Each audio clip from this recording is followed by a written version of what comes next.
Trudon. De sa fenêtre, l'éclusier vit la silhouette trapue du charretier qui allait lourdement d'une porte à l'autre, faisait avancer ses bêtes, accrochait les amarres au pied. La péniche s'éleva peu à peu au-dessus des murs. Ce n'était pas le patron qui tenait la barre, mais sa femme, une grosse bruxelloise aux cheveux d'un blond criard, à la voix aiguë. À 7h20, la Providence était arrêtée en face du café de la Marine, derrière les goudrons. Les chevaux rentrèrent à bord. Le charretier et le patron se dirigèrent vers le café, où se trouvaient d'autres mariniers et 2 pilotes de Dizzy. À 8h, alors que la nuit était tout à fait tombée, un remorqueur amena au-dessus des portes les 4 bateaux qui se traînaient. Cela remonta le contingent du café de la Marine. Il y eut 6 tables occupées. On s'interpellait de l'une à l'autre. Ceux qui entraient laissaient derrière eux des rigoles d'eau, secouaient leurs bottes gluantes. Dans la pièce voisine, éclairée par une lampe à pétrole, les femmes venaient aux provisions. L'air était lourd. On discuta d'un accident qui s'était produit à l'écluse 8 et du retard que pourraient subir les bateaux montants. À 9h, la marinière de la Providence vint chercher son mari et le charretier, qui s'en allèrent après un salut à l'arme. Et ma chère désignait à Maigret les péniches. Là-dedans, il y a la moitié des Flamands, les gens qui n'aiment pas changer leurs habitudes. Les autres vont dans les bistrots français qui se trouvent près du pont, boivent du vin et des apéritifs. Les Flamands, eux, veulent leur genièvre, quelqu'un qui comprenne leur langue et tout. Chaque bateau achète des provisions pour une semaine et plus. Et je ne parle pas de la fraude, ils sont bien placés pour ça.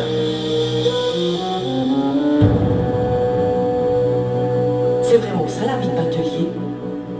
La pluie, la brume, la fraude, l'alcool. Comme dans les romans de Simenon.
Ce sont des gens qui exercent une profession.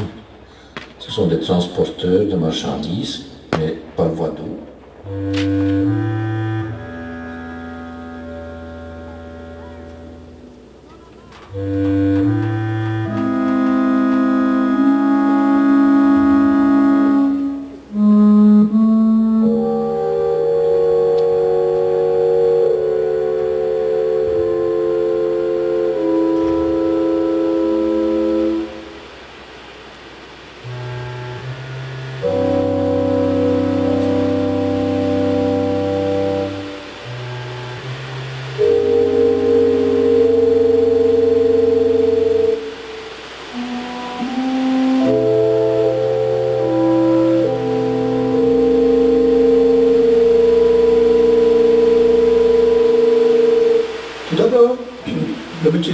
C'est en principe un métier de couple. On travaille avec la femme, l'homme travaille sur un bateau. Eh bien, si le couple ne s'entend pas, ça veut dire qu'on n'a pas de dispute de temps à autre, parce que souvent quand on a une dispute, c'est à cause du bateau. On a laissé heurter le bateau, on a fait ce qu'on a fait pas grand-chose là. Hein, et alors, mais on peut pas dire, bon, je m'en vais boire un verre au café du coin, puis que le bateau navigue, le bateau serait parti quand vous reviendrez et que votre colère serait passée.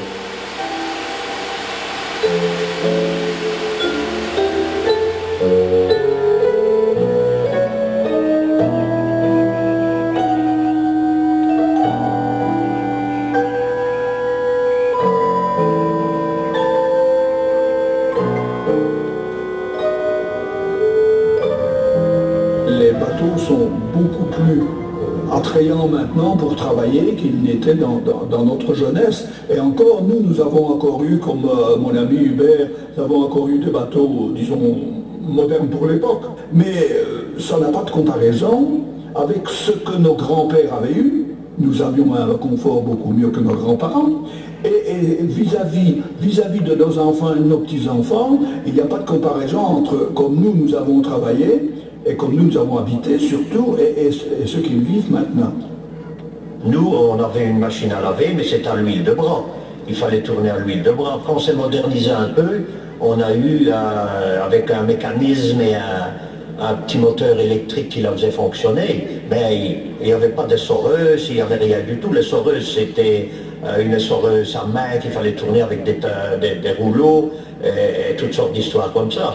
Pas de WC, on n'avait pas de WC à bord parce que certains en avaient, mais tout le monde n'en avait pas. Salle de bain et tout ça, il y en avait. Moi j'ai eu la chance d'en avoir une de salle de bain, mais il y avait énormément de bateaux qui ne possédaient pas tout ça. Tandis que maintenant, ils ont le confort. Ils s'arrêtent, ils appuient sur le bouton, ils allument la télévision. Nous, on avait un poste à pile qui allait tant bien que mal. Maintenant, ils ont la télé. Allez, on va prendre une douche parce qu'on a eu chaud aujourd'hui. Ils vont dans la salle de bain, ils prennent leur douche. Nous, il fallait prendre un paquet, mettre chauffer un peu d'eau et se laver. Ou alors, en été, on a profité de plonger dans le canal pour dire de se laver. Quoi.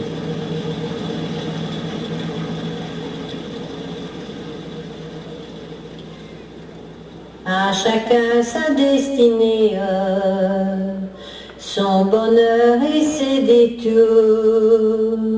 Sur ma péniche usagée, où je veux finir mes jours. Peu m'importe la fortune, qu'il fasse soleil ou brume, je suis un éternel gueux. Et pourtant je vis heureux de ma vie de bohème, où j'ai tant vogué, souffert et peiné. Malgré tout, ce que j'aime, c'est ma liberté, ma liberté.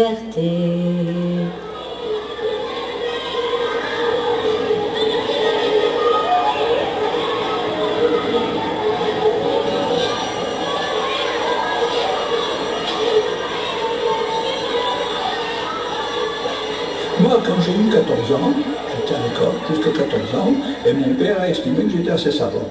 Donc, après 14 ans, je ne suis pas allé à l'école. On m'a repris, je suis devenu mousse. On m'avait acheté une belle salopette de travail. Ça voulait bien dire que ce n'était pas pour regarder le paysage quand je revenais à bord. Et j'ai appris mon métier. À cette époque-là, ça paraissait tout naturel. Je n'étais pas le seul à travailler à 14 ans. Hein. J'ai 85 ans, donc c'est pas avant-hier. Mais moi, quand j'ai eu des enfants, quand nous avons eu des enfants, ma femme et moi, les époques avaient changé. Et ce sont eux qui ont choisi leur carrière. Et j'ai le plus âgé de mes fils, lui, il ne voulait pas être batelier parce qu'il ne souhaitait pas devoir se séparer de ses enfants plus tard quand il serait marié pour les mettre en pension.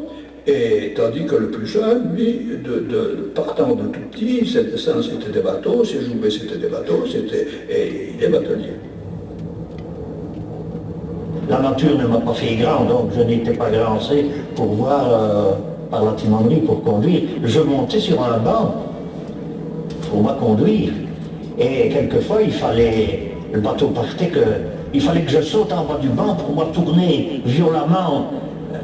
Parce que sur le banc, on avait quand même moins d'équilibre pour faire tourner la barre. Et bien, je sautais à côté. Et c'était l'époque, parce que bon, j'ai eu un père peut-être un peu plus exigeant que les autres, mais enfin, je lui dis merci encore aujourd'hui parce qu'il m'a appris à travailler, et lorsqu'il faut encore travailler, ça ne me dérange pas du tout. Mais j'étais très jeune, donc à la sortie de l'école, 6 heures du matin, je prenais la barre jusqu'à 7h30 du soir, sans la lâcher. Et le soir, je mangeais, et je piquais du nez dans l'assiette, de sommeil, hein, et maman me disait, Qu'est-ce qu'il y a, mon petit gamin? Tu es fatigué? Mais qu'est-ce que vous dites, qu'il me disait mon père?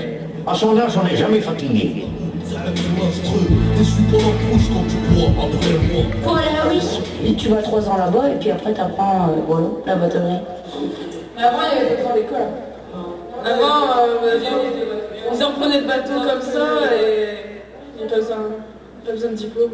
Il faut savoir servir d'un radar, savoir conduire un bateau, savoir faire la mécanique, l'électricité, et tout ce qu'il y a à faire. Parler des autres langues, c'est tout. T'as envie d'être bâtonnière, toi? Ouais. Pour reprendre le bateau de mes parents, leur entreprise, pour leur faire honneur. Tous mes frères et sœurs, ils ont pris, alors bah moi aussi. Les bateliers, c'est important parce que sur les voies navigables, voilà quoi, vous n'aurez peut-être pas qu'à se manger votre assiette. C'est vrai. C'est vrai. Le blé. Sans blé, on n'a pas de pain. C'est vrai qu'avant c'était un beau métier, mais maintenant, c'est vrai qu'avec la crise, et on sait jamais où est-ce qu'on va être le jour même, toujours, on ne sait pas prévoir les choses. Si t'as personne qui t'engage chaque jour, si t'as envie de t'amarrer à 6h, tu t'amarres quand tu veux. Bon après tu dois arriver pour ton port, mais tu t'amarres quand tu veux, le voisin il te fait chier, tu te barres, tu t'en vas, tu lâches les cordes, voilà, tu fais ta valise, tu t'en vas tout le temps, t'as toujours différent, tu vas dans des autres villes, tu visites un peu les villes, tu regardes, tu vois différentes choses et différents gens. Si c'est pas toujours les mêmes têtes que moi. Et c'est mieux. Parce qu'à force de voir les mêmes gueules, ça devient chiant. Nous avons, lorsque nous avons nos enfants qui sont petits, eh bien c'est la maman qui élève l'enfant jusqu'à 6 ans. Mais après arrive le drame. À 6 ans, il faut les rentrer à l'école. Et conduire, que ce soit une petite fille ou un petit garçon, quand on a la chance d'avoir de la famille à terre et qui prend l'enfant en pension, mais nous n'avons pas eu cette chance-là au départ. Nos deux enfants, nos 2 gamins, ont rentré à 6 ans en pension ici à la télé à Tours.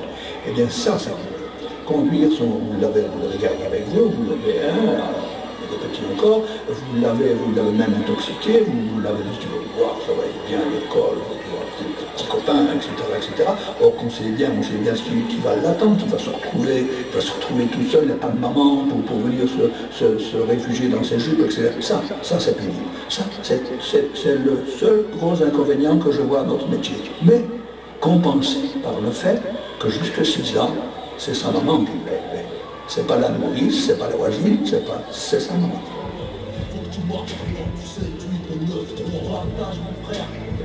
En tant qu'adolescent, c'est chiant. Parce que au niveau de sortie, quoi, on sait pas sortir. On est enfermé 24 sur 24.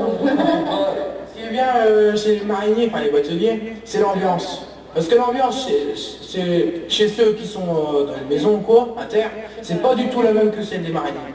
C'est vraiment pas la même. Même la mentalité des enfants.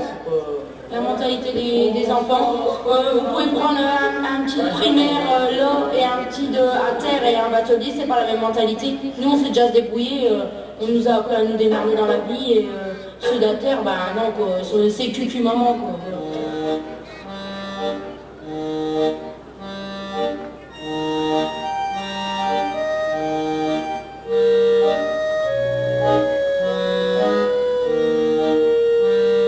Et les femmes? À 12 ans, mon père m'a venu chercher pour travailler avec lui, sur le bateau. Voilà, à 12 ans. J'ai pas su conduire le bateau tout de suite parce que tout ça s'apprend. Hein. Mais ma mère m'a appris à faire la lessive, à accommoder, à faire une ménagère de moi. Et mon père m'a appris le travail, donc je l'aidais beaucoup. Conduire le bateau, le nettoyer. Hein. Et bon, quand on déchargeait, il fallait aller balayer l'étal. J'ai été balayée avec lui. J'ai appris tout ça. Et puis voilà. Donc je ne regrette pas, que du contraire. Et après on s'est mariés et on a acheté ce Notre-Dame-des-Pros là. Et j'ai mis 4 enfants au monde. Donc je les ai élevés dans ce bateau jusqu'à l'âge de 6 ans.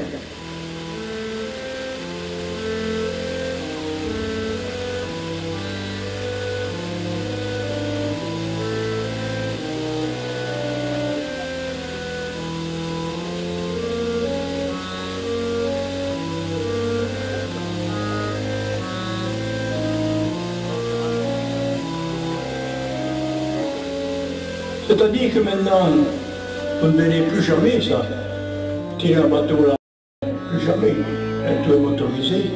Mais dans le temps, c'était pas grave, vous alliez vous promeniez sur la Sambre, tiens, vous voyez un bateau qui était tiré par des personnes, ou par des chevaux.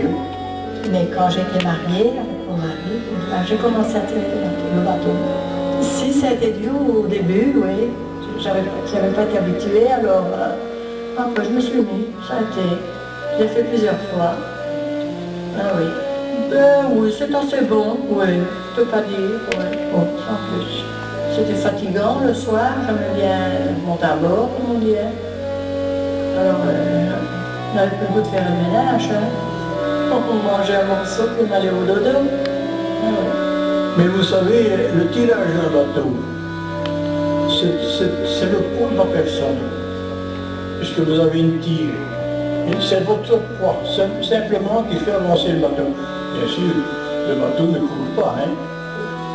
Un bateau, c'est toujours mouvant. Hein, parce qu'un enfant de 10 ans, il va tirer le bateau.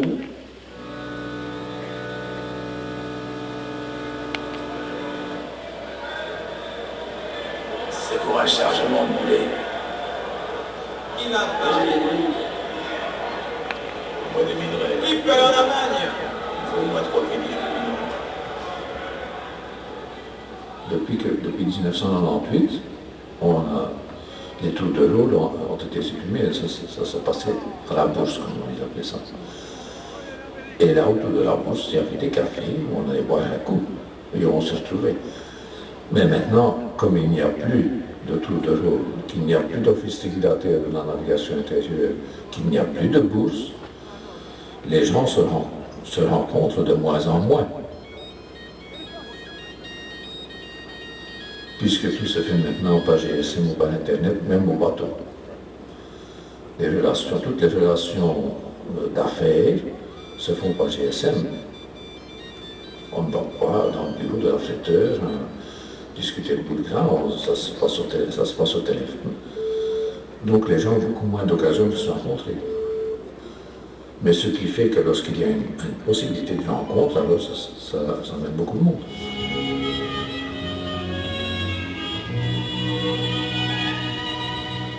La nuit s'éclaire, la berge s'est tombée de fer. Ici à Charleroi, il y avait le café de l'Église, il y avait le café des 12 apôtres. Et puis certains, de temps en temps, restaient collés pendant très longtemps. Madame m'attendait avec son dîner, puis c'était la guerre quand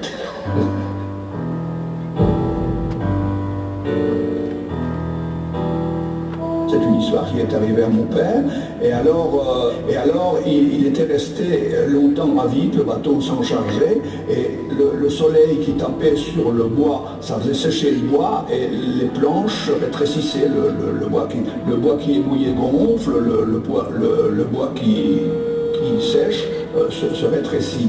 Et alors, avant de charger, mon père il y avait des mastiques spéciaux que l'on mettait entre les planches pour voir quand elle se resserrait, elle faisait partir le mastic, ça ne devenait pas dur tout de suite, mais il fallait mettre entre les planches pour ne pas que l'eau puisse pénétrer.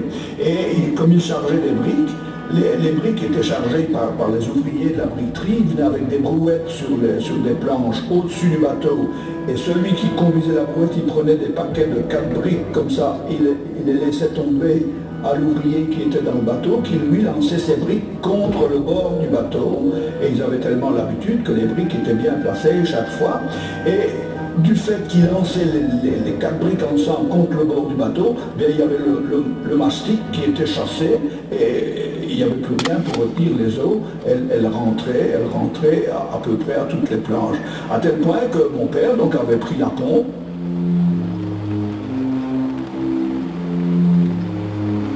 Et il pompait, moi à cette époque-là, ce n'était pas des pompes à moteur, c'était des pompes à main, on appelait ça la Rosalie, et alors il pompait, et il n'arrivait plus à suivre, l'eau rentrait plus que lui ne savait la sortir.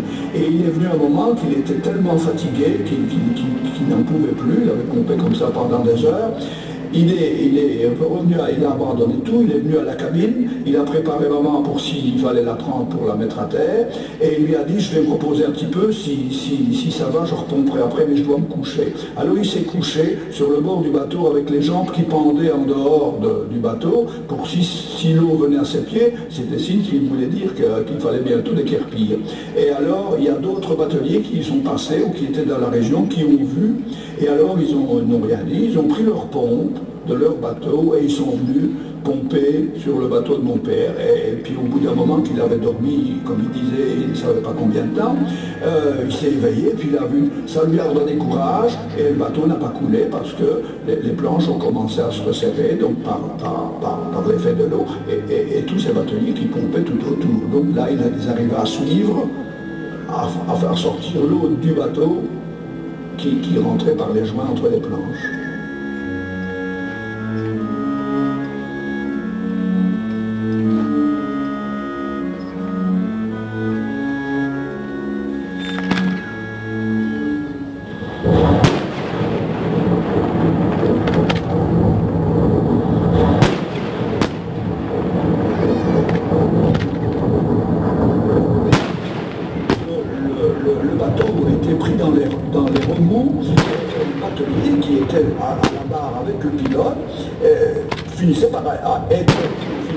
Il était inquiet en voyant l'autre pont qui arrivait, ou lui qui arrivait sur l'autre pont.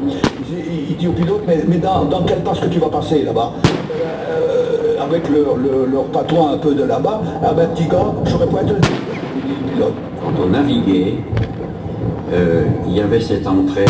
Nous, on ne laissait jamais tomber quelqu'un quand il était dans l'ennui. Ça, on avait, entre nous, on s'aidait mutuellement.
On y est encore jusqu'à 7h, 8h du matin. Déjà ça, c'est une grande différence.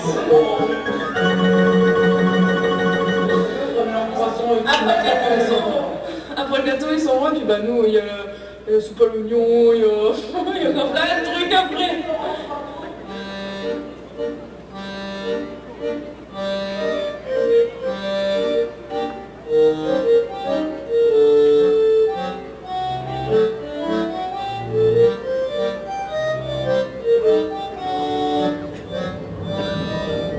Nous avons eu une radio après la guerre. Au bateau, on n'avait pas. On en avait avant la guerre, mais c'était un système, c'était des batteries rechargeables.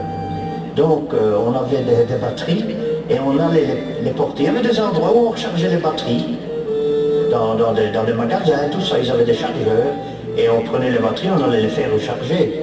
Et alors on faisait fonctionner la radio, puis au bout d'un certain temps, ben, qu'est-ce qui se passait? La batterie était déchargée, on n'avait plus de radio. Alors qu'est-ce qui se passait? Le batelier il tricotait, il crochetait, il faisait des chaussons, il faisait des pantoufles, il faisait un petit peu de tout. Et alors on jouait de l'accordéon, pour dire d'amuser un peu la galerie. Et il y avait un souterrain, donc le souterrain de Riqueval. Eh bien là c'était des flonflons d'accordéon pendant qu'on passait le souterrain, parce que ça résonnait comme dans une cathédrale. Alors on entendait des flonflons devant, on en entendait derrière, et c'était l'amusement qu'on avait.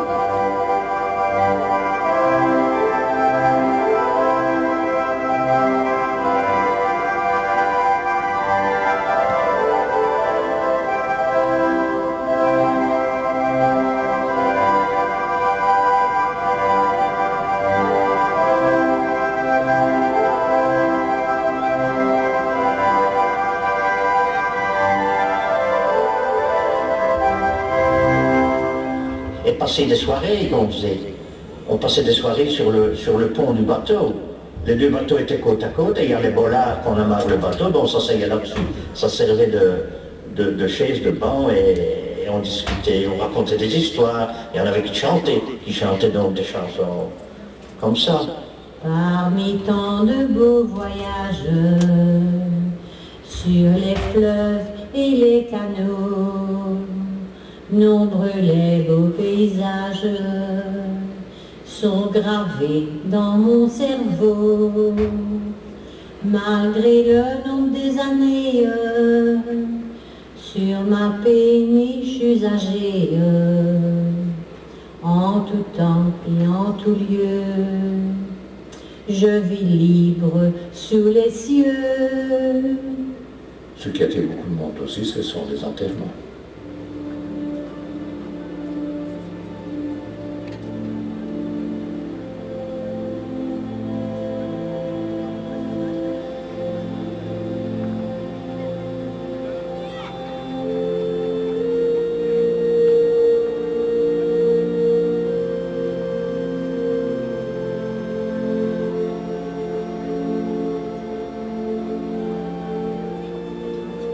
Ça pour faire la fête.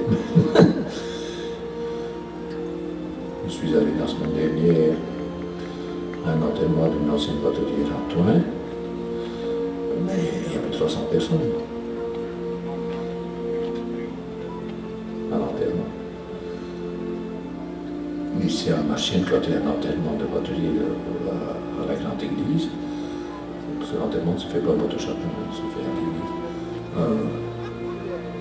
Le clergé local s'est étonné de voir le nombre de gens qu'il y a à l'enterrement. Parce qu'ils viennent de loin pour ça. Il y a toujours un esprit de solidarité qui existe pour ça.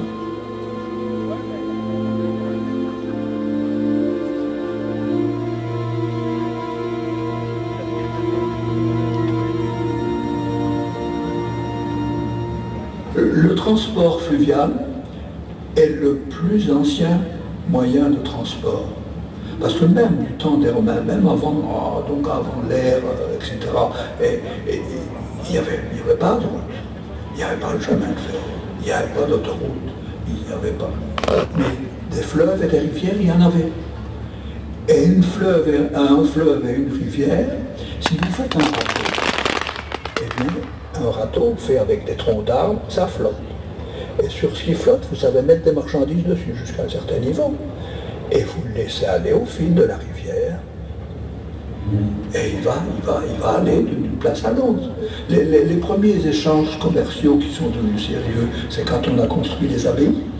L'abbaye d'Aude, je parle de notre région, l'abbaye de Long. Mais l'abbaye d'Aude avait 125 villages sous sa domination, qui produisaient du blé, etc. Le blé, il fallait l'amener au moulin. Les moulins, ils étaient où? Ils étaient le long d'un cours d'eau, les moulins. C'était des voies, des roues à aubes qui faisaient tourner la meule pour moudre le grain, pour faire de la farine, pour faire du pain. Donc c'était le long d'une voie d'eau. Et les petits bateaux, ils amenaient le grain pour les moulins, etc. Et d'autres marchandises, les pierres pour faire les maisons, etc. on a de moins en moins de bateaux pour un tonnage transporté ou transportable de plus en plus grand. Les bateaux de petite capacité, donc tels que ce qu'on appelle les Freycinet ou les Spitz, donc 38 mètres, sont de moins en moins nombreux, ils ne sont pratiquement plus construits. Et ce qu'on construit maintenant actuellement, ce sont des bateaux de 110, 135 mètres de long, qui évidemment transportent beaucoup plus de marchandises que les autres auparavant. Mais c'est-à-dire que dans les années 40, 50, etc., il y avait énormément de bateaux, il y en avait peut-être plus de 10 000. Et maintenant, je crois qu'en Belgique, il ne reste plus que 1100 bateaux répertoriés, dont, à mon avis, une très grande partie n'en vit plus. Je crois qu'il y a de l'avenir pour la batterie. Malheureusement, on est dans une crise actuellement. C'est une crise mondiale, tout le monde le sait, tout le monde la vit, tout le monde la ressent. Il faut espérer qu'elle va être la plus courte possible. Mais c'est clair qu'il faudra passer à la bateau d'automne. La seule chose, c'est qu'il faudrait peut-être que les autorités, quelles qu'elles soient, pensent justement au transport par eau, parce que malgré les belles paroles de dire on veut faire du transport par eau parce que c'est plus écologique, c'est plus économique, en fin de compte, il n'y a pas de volonté politique de le faire. Et tout ça, ça s'explique simplement, et c'est un peu logique que de nouveau 100 camions qui transportent des marchandises ou un bateau qui transporte des marchandises, mais d'un côté c'est 100 familles et de l'autre côté c'est une famille. Donc d'un côté je les comprends, mais je crois qu'il faudrait que tout le monde se dise bon, les routes sont surchargées, transportons par eau ce qu'on peut le faire, et ça va dégager les routes, ça fera moins d'accidents et ça fera surtout beaucoup moins d'argent. Du lundi jusqu'au samedi pour gagner des rallyes. Quand on a fait son embrun, son boulot au quotidien, subit le propriétaire, percepteur la boulangère, et trimballer sa vie de chien. Le dimanche vivement, on file à nos gens, alors brusquement, tout paraît charmant. Quand on promène au bord de l'eau. Moi, ça me calme, j'en ai besoin. Je marche à peu près tous les jours, plus ou moins une heure, mais ça me fait du bien, c'est ma thérapie, quoi. C'est une drogue.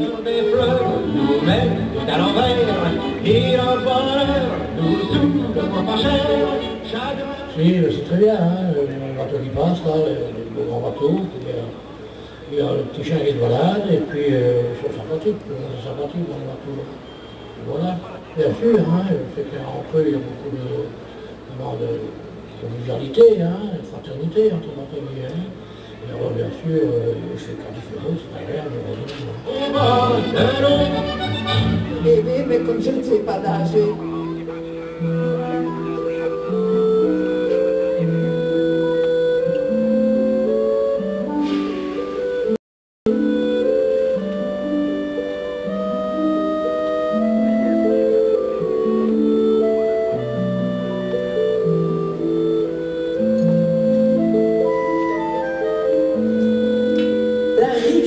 De lumière, une buée s'en élevait, pompée par le soleil, et l'on éprouvait une quiétude douce, un rafraîchissement bienfaisant, à respirer enfin un air plus pur qui n'avait point balayé la fumée noire des usines ou les miasmes des dépotoirs. Sous un petit hangar en bois étaient suspendues deux superbes yoles de canotiers, fines et travaillées comme des meubles de luxe. Elles reposaient côte à côte, pareilles à de grandes filles minces, en leur longueur étroite et reluisante, et donnaient envie de filer sur l'eau par les belles soirées douces et des claires matinées d'été, de raser les berges fleuries où des arbres entiers trempent leurs branches dans l'eau, où tremblote l'éternel frisson des roseaux et d'où s'envolent comme des éclairs bleus de rapides martins pêcheurs.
Et les bateaux?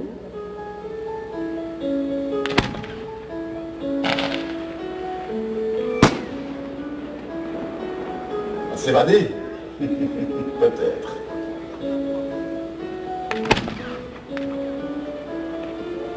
Aération, le grand air, bateau.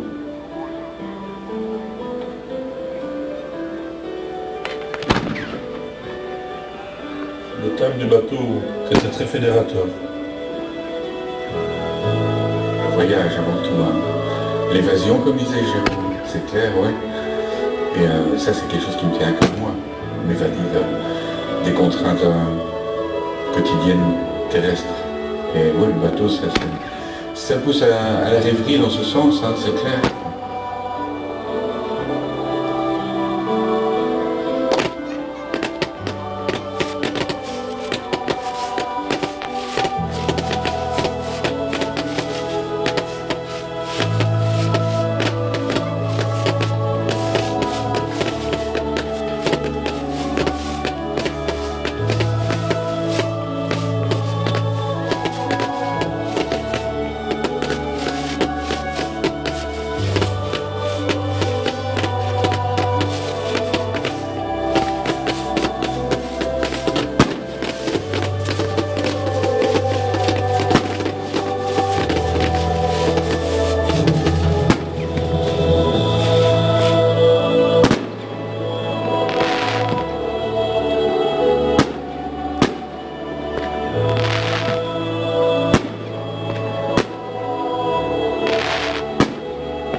Elle a débuté de manière grandiose le week-end dernier par un spectacle son et lumière qui évoquait la mémoire des bateliers. Après la sidérurgie il y a 2 ans, c'est en effet à l'eau et au pont que Métallurgie est consacrée. Christophe Cordier a assisté à ce spectacle. À nouveau, des citoyens montent sur les planches pour défendre leur ville, leur région, leur histoire. Il y a 2 ans, la première édition de Métallurgie s'était terminée par un somptueux spectacle son et lumière sur fond de cheminée de hauts fourneaux. Cette fois, le spectacle ouvre le festival et le décor a changé. La scène se situe à l'arrière des ateliers d'Auby, rue Tourneur à Marchiennes, et c'est la Sambre qui est au cœur de l'action. Après avoir recueilli la mémoire des ouvriers de la sidérurgie, les concepteurs du projet se sont en effet intéressés à la batellerie, un monde méconnu. On travaille à 2, on voyage, il y a des moments de rencontre, mais ça n'a rien à voir avec la solidarité et l'espace des métallurgistes. Et c'est un monde très curieux aussi, c'est un monde où on a appris que les femmes, jusqu'il y a 50 ans, tiraient les péniches, que lorsqu'il y a un problème d'écluse ou une crue, les hommes tricotent par exemple. C'est vraiment un monde différent. Il y a aussi une fierté d'être batelier. On ne fait pas partie des terriens. Il y a un autre code d'honneur comme ça. Une trentaine de figurants participent au spectacle. Ce sont de simples citoyens, des amateurs passionnés par la scène ou simplement curieux. C'est eux qui portent ce projet avec le souci de défendre leur terre si mal aimée. Tout à fait, d'autant plus que j'y ai vécu, moi, à Marchiennes. J'avais à peu près 10 ans jusqu'à l'âge de 20 ans, donc j'ai vécu une dizaine d'années. Mes parents étaient d'ici, donc j'ai quitté il y a pas mal d'années, mais j'y reviens toujours volontiers parce que bon, il y a quand même certaines racines qui sont restées, quoi. Je suis contente de le faire, quoi. Ça me plaît. Un honneur aussi ? Un honneur, exactement. Oui. La première fois, ça me plaît vraiment bien. Qu'est-ce qui vous a donné envie ? C'est parce que je fais de l'impro-théâtre, j'avais envie de faire ça. Vous êtes une habitante de Marchiennes ? Non, pas du tout. De Marcinelle. Mais l'envie malgré tout de s'impliquer dans un spectacle qui fait vivre Marchiennes. Oui. Et pour moi, c'est une passion. Il y a 2 ans, j'avais fait le son et lumière et ça m'a fort ému, quoi. Ça vous a donné des frissons ? Oui, ça m'a donné des frissons, oui. J'ai travaillé en sidérurgie pendant 38 ans. Donc maintenant, je suis retraité. Et ici, je participe maintenant en métallo pour la batellerie et les bateaux, les péniches et tout ça, parce que j'ai connu un peu les péniches quand ils venaient en sidérurgie, on les chargeait et tout ça, donc on connaissait les bateliers qui venaient souvent nous voir et tout ça pour venir chercher les ferrailles, le charbon qu'ils nous apportaient pour les coqueries et tout ça. Nous pratiquons les danses urbaines, donc tout ce qui est danse hip-hop, etc. Mais nous connaissons Michel Van Loo depuis donc quelques années et il nous fait confiance pour participer à ce genre de projet. Nous pensons que c'est enrichissant pour nous aussi de toucher à autre chose et de rencontrer un autre public pour notre évolution personnelle. Ce ne sont pas des artistes qui viennent porter la bonne parole dans les quartiers défavorisés, c'est pas ça, ce sont des personnes de Marchiennes qui veulent parler de leur passé, ce sont des personnes très dignes. Et on s'aperçoit qu'il y a vraiment une culture prolétarienne, il y a une culture du travail, et les artistes sont là pour les aider à mettre en forme ce qu'ils désirent dire. Pendant 45 minutes, c'est toute l'histoire des bateliers qui est racontée au public, massé sur le site des AMS de l'autre côté de la Sambre. La rivière sépare spectateurs et comédiens, comme pour mieux marquer la différence entre terriens et bateliers. Sur l'eau, le temps passe lentement, il y a des moments de fête sur la terre ferme, mais aussi des moments d'ennui à bord ou de grande tristesse quand il faut placer les enfants en pension pour les scolariser. En voix off, des bateliers racontent leur bouleversante histoire. On a vu des bateliers, on a rencontré des gens du musée de la batellerie à Thuin, on a vu des gens qui travaillaient dans un chantier naval. Donc on nous a raconté l'histoire, le passé, ce qui se passe maintenant et un éventuel futur de la batellerie. Mêlant témoignages, théâtre, danse et féerie lumineuse, grâce aux éclairages de Mathieu Ouard et aux effets pyrotechniques de Christian Messmann, ce spectacle a rempli sa mission de mémoire sans jamais ennuyer des spectateurs ébahis par le bouquet final. Jusqu'à la fin du mois de mai, bien d'autres animations sont à découvrir à Marchiennes autour du thème de l'eau et des ponts.